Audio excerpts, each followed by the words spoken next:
참 예수님, 우리 오룡동 성당에서의 마지막 미사 강론이 됩니다.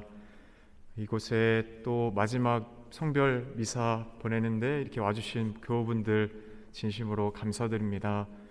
1년간 행복하게 또한 지냈습니다.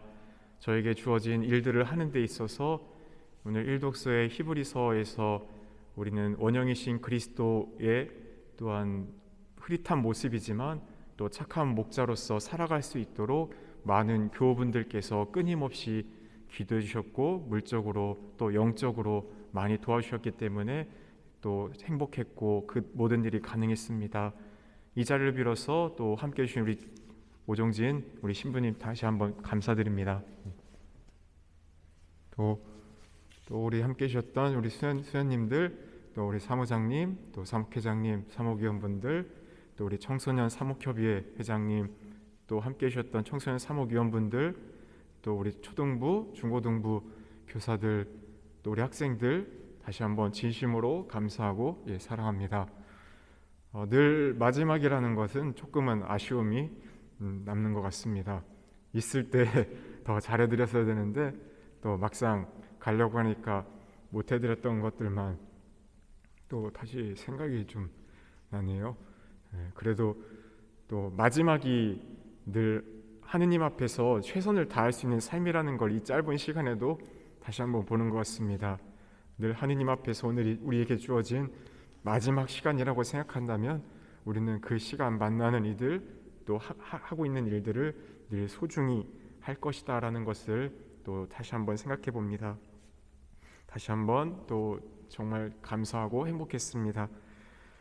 오늘 갈릴레아뿐만 아니라 유다와 예루살렘, 이두메아와 요르단 건너편, 티로와 시돈 근처에서 예수님의 소문을 듣고 많은 군중이 주님께 몰려듭니다. 예수님께 많은 사람이 몰린 이유는 그들이 병이 낫는 것을 보았고 막이 들린 사람이 멀쩡해지는 것을 눈으로 확인했기 때문입니다. 그렇기에 많은 이들이 예수님께 손을 대려고 서로 밀쳐댑니다.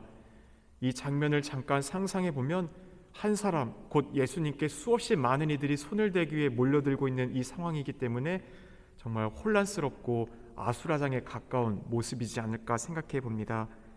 그렇기에 예수님께서는 제자들에게 거룻배 한 척을 마련하라고 하십니다.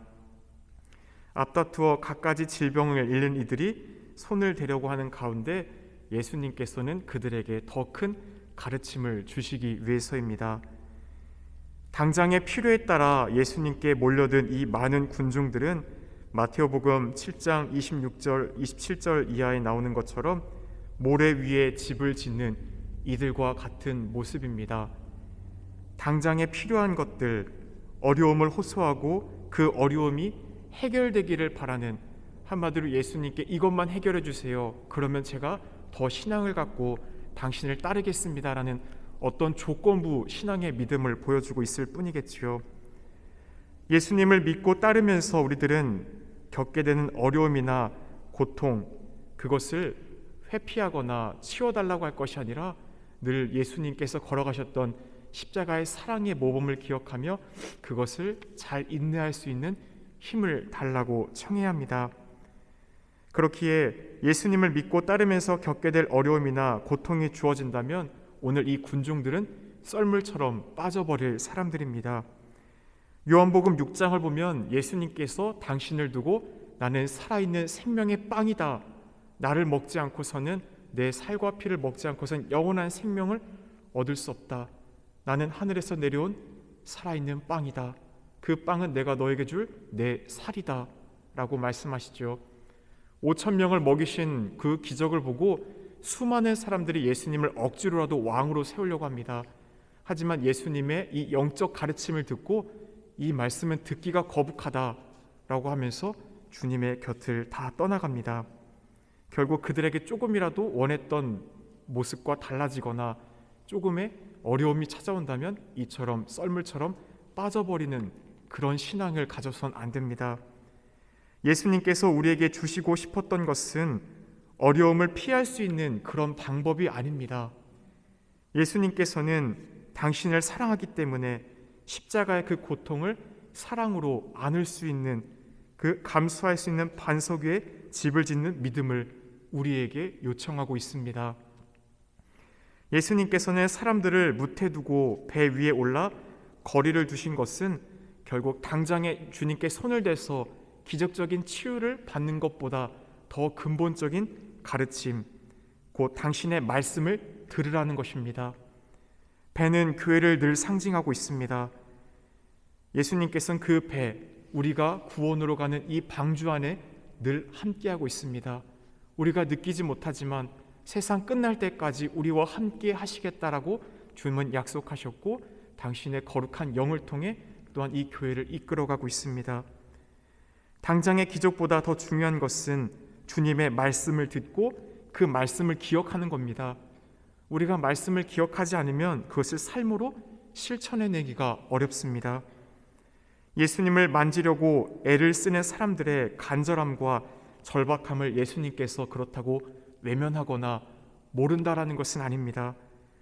그러나 예수님께서 들려주시는 구원을 향한 말씀의 가치를 깨달으려 하지 않고 단지 주님께 손을 대어 외적인 치유, 기적, 내가 원하는 것만을 바란다면 그것은 주님께서 우리에게 주시는 선물의 가치를 제대로 알아보지 못하는 어리석은 일일 것입니다.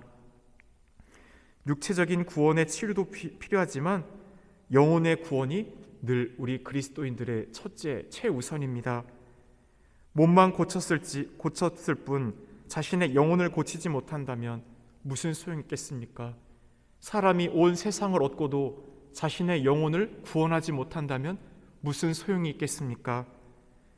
그렇기에 예수님께서도 5,000명을 먹이신 빵의 기적에서 이런 말씀을 우리에게 주셨습니다. 너희는 썩어 없어질 양식을 얻으려고 힘쓰지 말고 길이 남아 영원한 생명을 얻게 하는 양식을 얻으려고 힘써라. 그 영원한 생명을 주는 양식은 바로 예수님의 말씀과 성체 성사입니다. 그들은 육적인 배부름을 채웠습니다. 그것은 은총입니다. 하지만 몸의 배부름만을 원하고 영원한 생명에 대해서 관심을 갖지 않는다면 그것은 자신이 받은 은총을 아무것도 아닌 것으로 만들어버리는 것이 될 뿐입니다. 예수님을 찾는 이유는 저마다 다 다를 것입니다. 어떤 이들은 목마름, 어떤 갈증을 느끼기 때문입니다. 누가 이 목마름을 해소해 줄 수 있겠습니까? 세상의 것들은 순간적인 갈증을 해결해 줍니다.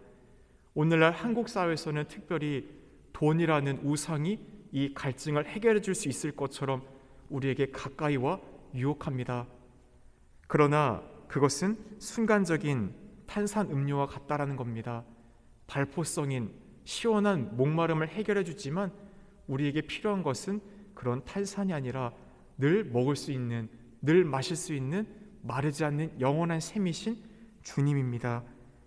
그러기에 예수님께서는 요한복음 4장 14절에서 내가 주는 물을 마시는 사람은 영원히 목마르지 않을 것이다. 내가 주는 물은 그 사람 안에서 물이 솟는 샘이 되어 영원한 생명을 누리게 할 것이다 라고 했습니다. 영성체를 통하여 우리는 그리스도 안에서 하나가 되고 그 목마름을 채워나갈 수 있습니다. 그렇게 오늘도 우리는 나에게 찾아오시는 주님의 말씀을 기억하고 그것을 실천할 수 있도록, 또한 성취를 통해 내 안에 오신 주님과 하나 될 수 있도록 노력해야 합니다. 감실 앞에 조용히 앉아본 신자들은 압니다. 십자가를 바라보며 나를 위해 또 온 세상 인류 구원을 위해 순환하신 예수님의 십자가를 바라보며 머문 사람들은 점점 알게 됩니다. 주님께서 나에게 조용히 건네는 목소리를 듣게 되는 것이죠. 내가 함께 있다. 내가 세상 끝날 때까지 늘 너와 함께 있다. 너의 어떤 특별한 장점이 있어서가 아니라 있는 그대로 내가 너를 사랑해 주겠다. 나를 통해 배워라. 마음이 온유하고 겸손하니 내 멍에를 베고 나와 함께 배워라고 주님은 초대합니다. 성체를 통하여 주님을 체험한 이들은 이 말의 의미를 점점 배워가고 맛들여갑니다. 그러므로 우리는 주님 앞에 나아가는 시간을 자주 마련해야 합니다. 감실 앞에서 나에게 또한 그 거룩한 배 안에서 들려주시는 주님의 말씀에 우리의 영혼은 떨림을 체험할 것입니다. 점점 영혼이 맑아지는 가운데 또한 우리도 특별히 이 미사 안에서 주님과 하나 될 수 있는 은총을 받고 있음을 늘 잊지 않으시면 좋겠습니다. 잠시 묵상하겠습니다.